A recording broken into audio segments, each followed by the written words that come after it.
Good evening. This is Vicki Simons with TruckDriversMoneySavingTips.com, and we're going to be covering meal planning basics tonight, and it's going to be to cover local, regional, and long-haul truckers. We've got experience with all three of those, and we have some stories to tell. Every trucker does.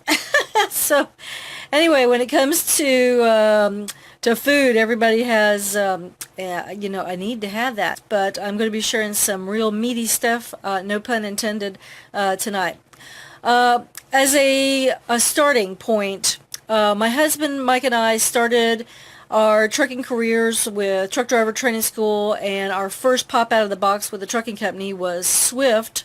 Some of you guys are going, oh, Swift. Well, to be honest with you, they were willing to take us as newbies, as Swift generally tends to do, and we learned a lot during our first 20 months, and then we were set to be able to go with another trucking company after that. And our very first winter, we started driving together, I'd say probably towards the middle of February, first part of March in 1993. And anyone who remembers the blizzard of 1993 will tell you that it was a rather rough time. A lot of people were stranded. There was a huge, well, it was a blizzard, okay, basically. There was a big snowstorm that came through the southeast, and we were caught in that. Okay, now this was in the days before we had any sort of a weather channel on a CB radio or any sort of a GPS system, any sort of internet. That just did not exist back in those days. So we were kind of flying blind when we were driving. We didn't know what we were heading into as far as the weather was concerned. But there were two things that I insisted on having when we began our trucking career together, and I covered one of those in a previous broadcast. That was a portable toilet. I insisted that we have a portable toilet as a team. I did not want to be having to rely upon going to some sort of a public restroom, because there frankly might not be a public restroom where I needed to have one. The second one was some system of being able to cook in our trucks, and part of that I'm going to be sharing about tonight. However, when we were on the road during the storm, we heard on the CB that we had at the time, someone come over, and obviously because some of these guys had been stranded for a while, they were hungry. Okay, we ended up being parked at a truck stop for a couple of days, and Mike and I were in much better shape than some of these drivers because we had food in the truck and we had a way to be able to cook it. However, as we're heading down the road, we hear this on the CB radio. I sure wish I had me a pork chop sandwich. Okay, I hope you guys heard that. That was Mike giving an imitation of some guy who, in translating the southern language, there is, I sure wish I had a pork chop sandwich. Okay, this guy was probably one of the many truckers who did not have any food in his truck, and he needed to have something to eat. Okay, so meal planning basics. All right, I've got some notes here, and I'm going to be just giving you some general things to be considering regardless of who you are as a professional truck driver. We have experience. Mike has driven as a local, a regional, and a long-haul trucker. I have only ever gotten experience as a professional driver doing the long haul with Mike, as you know, we were teaming together as a husband and wife professional truck driving team.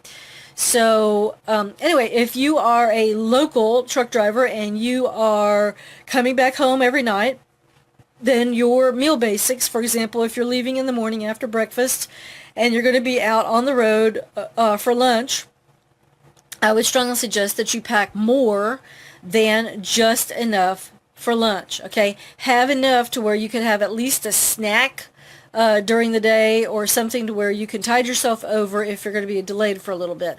Okay, always carry a little bit of money with you to cover a meal out somewhere.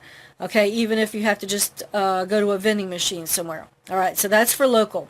For your regional and your long-haul truckers who have a sleeper berth on your truck and you have the room to be able to carry it, you're going to need to have basically three things. Okay, in addition to the cleaning supplies that you'll need. One is the food, The second is a device in which to keep food cold, unless of course you plan on eating only things that don't have to be refrigerated, and devices in which to cook your food. Okay, assuming that you're going to be doing that kind of thing. Now, when Mike and I were at a terminal for one of the trucking companies that he drove for a length of time, I think it was the one that he's driven for the longest. Okay, there was an owner-operator that we met. Mike knew him, and basically he did not have any sort of a device in his truck to keep food cold. I would have been extremely bored if I had had the kind of diet that he indicated that he had, which is basically just eating fiber bars all the time. Now, if that's the kind of thing that delights you and you like that and you're not picky about having any sort of variety in your diet and that's fine for you, go for it. Okay, you don't have to be concerned about this. But for those of us who like to have a good bit more variety in our diets, I would suggest that you have a certain different kind of things that you're doing. For example, Mike and I like to have things that are cold. For example, we like to have milk on our cereal.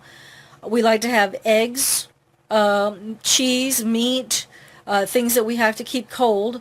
And that's just the kind of thing. You have to have some sort of a device in order to keep that food cold. Now, just today we received a contact us form from a guy named Ron. Ron, if you're watching, I'm talking about your contact today.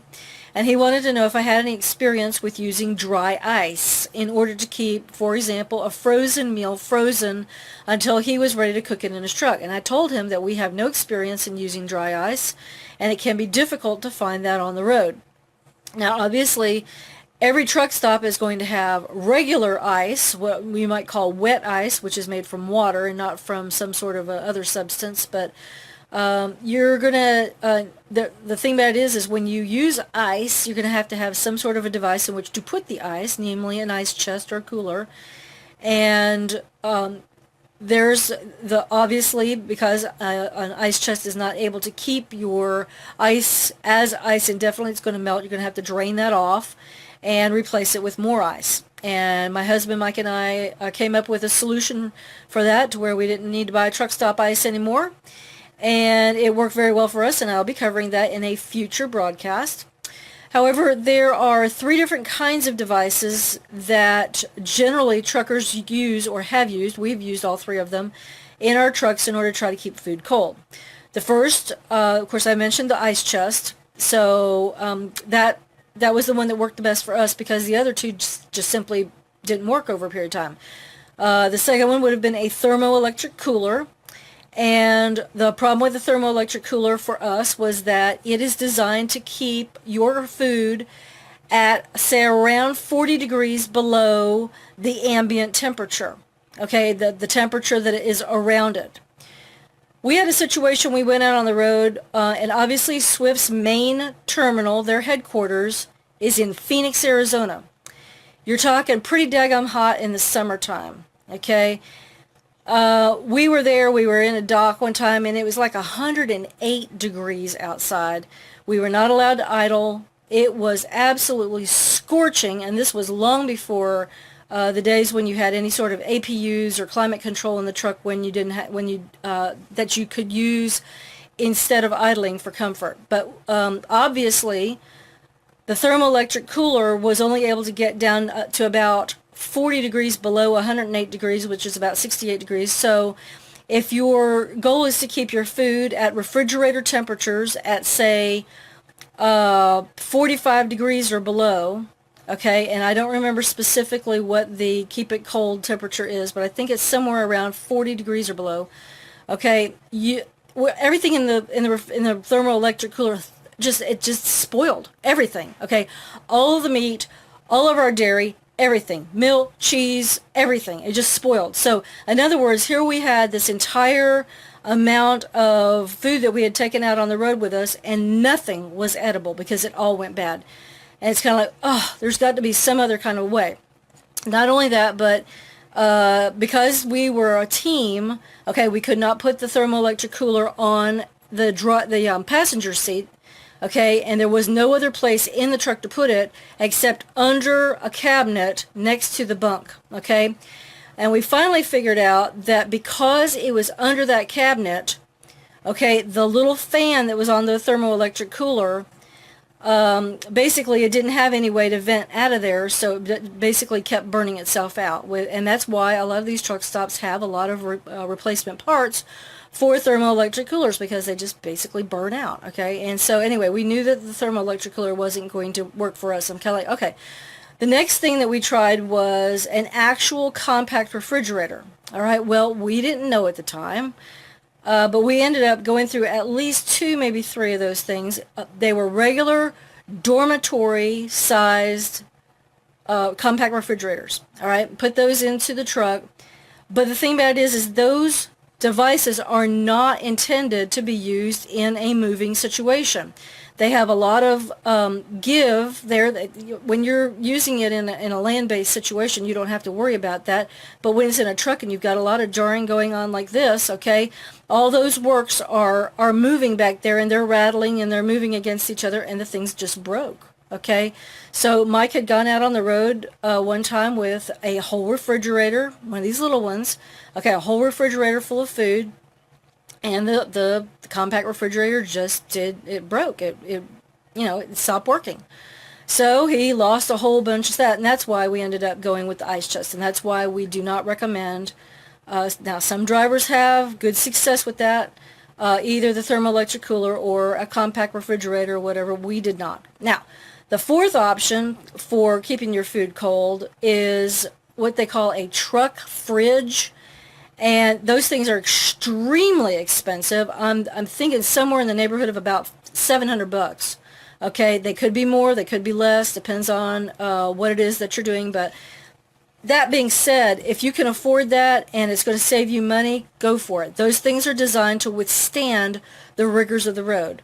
The regular refrigerators are not. Okay, if you're an owner-operator and you've got a built-in refrigerator in your truck, great. Okay, that's fine. But for others of us that would have to put something in, like a company driver would, okay, unless your trucking company just happens to have a refrigerator built in, and during the time that Mike was driving for a top 20 trucking company, there actually was a built-in refrigerator in his truck, so he didn't really have to do much as far as having ice was concerned, except having a little bit to take with him in order to put it in his drinks. Let me go back to the situation with the blizzard of 93.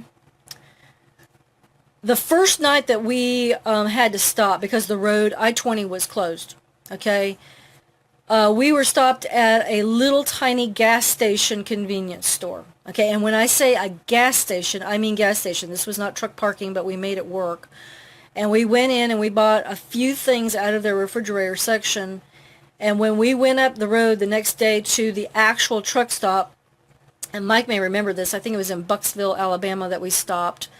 Okay, I described our situation as eating like kings and queens compared to what some of these other drivers had. It is our understanding that what happened was that truck stop lost its power. They could not keep their cold food cold. They could not cook meals for their truckers. Basically, if you didn't have food with you, or if it was not available, or if there was not availability of food in the truck stop store or in the little store that's there in the fuel island, you were slap out of luck. Okay, our understanding was that every single potato chip, pork rind, Twinkie, Little Debbie, whatever it was, sandwiches, chips, everything was basically gone in a matter of 2 or 3 hours. It's gone, everything, because these guys basically, they were trying to get anything they could to eat in order to tide them over. Versus what we had, even though we were newbies, okay, just newbies, all right, we were dining, and I use that word deliberately, we were dining on things like beefy mushroom soup and hot dogs and baked beans. And to be honest with you, I have ranted, and I will continue to rant against the 12-volt trucker junk that we used to cook our meals in when we were first on the road. This was in the days before inverters, and you could put in an AC-powered piece of equipment like a kitchen kettle, which we have reviewed on our website, TruckDriversMoneySavingTips.com. But at that time in our lives, okay, the pot and pop was working, and we were able to cook in it, and we were eating very well. We were stranded, Okay, we couldn't really get up the road because of the roads, but the thing about it is we had permission to be able to park there from the company, and we just enjoyed our, being able to stay there and stay comfortable in the truck and cook and just have a decent time there, versus some of these other guys that were basically going on a forced fast because there was nothing else for them to eat.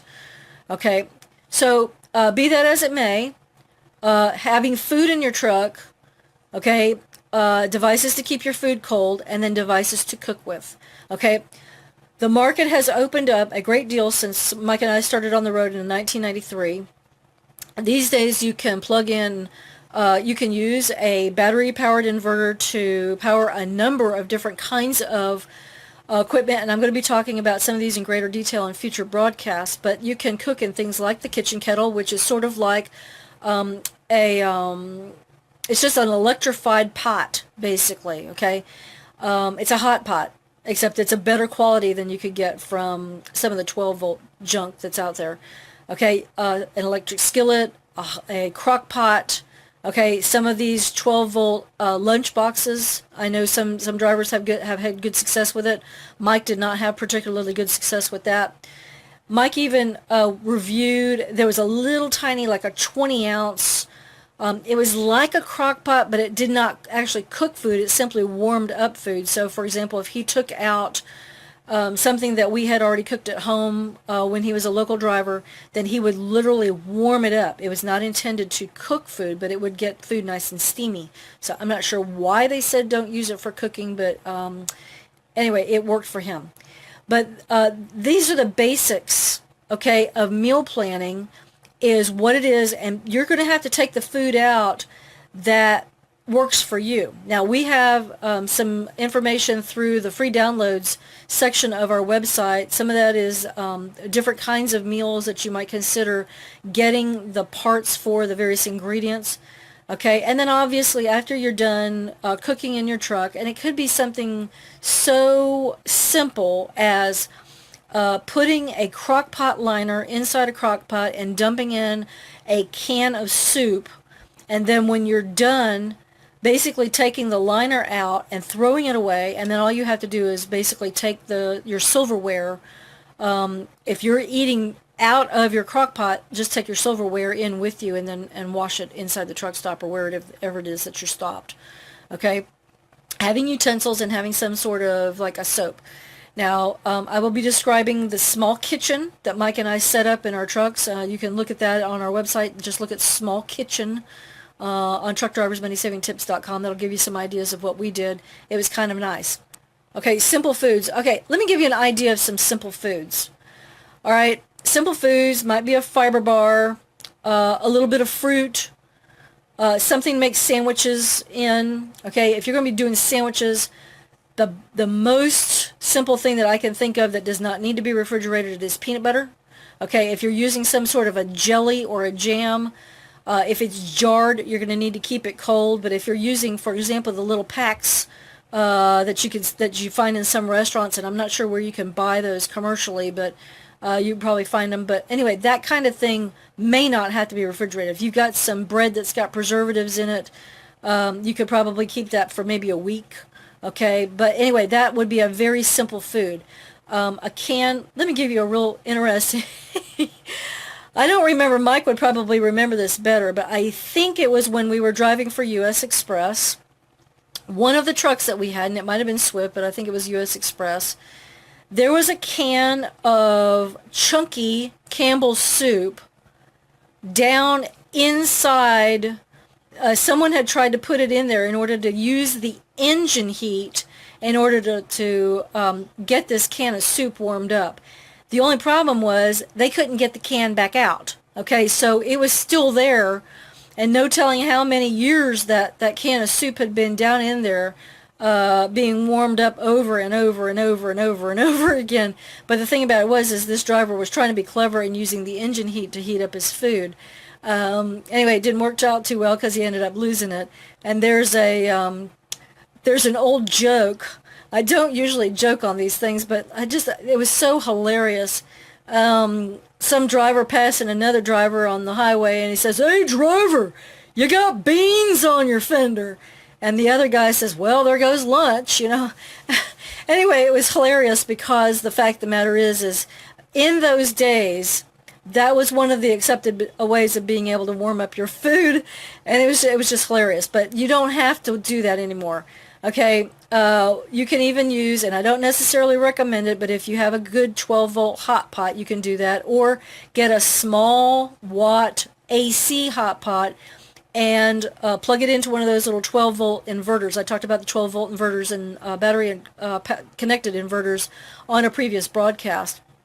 Okay, now I have to make a disclaimer here. All right, and this is the disclaimer. If you're using something like an AC powered refrigerator or an AC powered crock pot or hot pot or electric skillet of some sort, make sure that your trucking company allows that. Mike parked, I was riding with him as a passenger. I've done that twice now, full-time riding with him as a passenger. Mike parked one night at a truck stop in New Jersey, and there was a guy. We've referenced him on our website, but I don't think we've actually named the name of the trucking company that he was driving for, and I'm not going to name it tonight. I think his name was Paul. Mike would probably remember better than I. But anyway, his trucking company forbade him from having so much as a 12-volt inverter in his truck. Okay, in my personal opinion, if your trucking company is so tight that they will not even allow you to put a little 12-volt inverter in your truck, look for a different trucking company to drive for. That's just ridiculous. You've got to have some way of being able to cook your food. Okay, I'm just guessing that, that's just, anyway, it's just ridiculous. But I felt so sorry for the guy, and he said, do you mind if I pull up just a little bit in order to get some airflow into his truck? He was going to try to catch the breeze because they wouldn't even allow him to idle for comfort. We have shared or attempted to share some of the food that we've cooked in our trucks with our other truckers in the past. Some of them have actually turned us down. We were making breakfast. We had pancakes one morning, and Mike went out and he says, hey, you want to join us for breakfast? And no, he just didn't want to have anything to do with it. It's kind of like, well, this driver probably didn't have any reservations about going to, say, an IHOP or, somewhere else for breakfast that day, but he didn't want to eat with us. But food, devices in which to keep your food cold, devices in which to cook, utensils to eat with, and when I'm talking of utensils to cook with and eat with, and then cleaning supplies. So those are the basics for tonight on your meal planning basics. And in a future broadcast, I'll get into a little bit more detail on some specifics on that. There is a book, and we're going to be talking about this in a future broadcast. We ended up buying this book. It's called Picture Perfect Weight Loss by Dr. Howard Shapiro. And we ended up losing weight on the road due to our food choices. We ate better selections of foodstuffs, and we ended up losing, even though we were driving. I think at the time Mike was driving and I was a passenger, but we both ended up losing weight because we were following the advice that we received through that book. But anyway, it is possible to eat well in your truck if you plan in advance. That being said, and this is the last thought that I will share for tonight, is that there was one night when we were coming out of New Jersey. I was riding with Mike, and we stopped at 7 places in order to try to find parking so that we could eat dinner. Okay, we wanted to eat dinner around 7 o'clock, but every place that we got to was full. There were no truck parking places until we got to the 7th place in Pennsylvania. I think it was probably about 10 minutes before Mike's hours of service ran out for the day. Okay, we ended up parking in one of the, I don't remember how many drivers or empty spots there were, but it wasn't a huge number. Okay, if it is the case where you have a situation like that, please do not resort to eating while you're driving. Okay, that can be very dangerous, and I've got a video about that on our YouTube channel. Don't eat and drink while you're driving if at all possible, because you could be distracted. And we just got through watching a whole bunch of videos on somebody's Facebook channel about drivers who are distracted and causing enormous accidents out there that are very costly. So always bear in mind what it is you're doing. And with that, I'm going to go ahead and wrap up. This has been maybe a little bit longer than I planned on, but I hope you've gotten some good value out of this. All right. My husband and I wish you, as always, safe travels and lots of money-saving opportunities on the road. Please feel free to join us tomorrow night. We look forward to it. Thanks. Have a good night.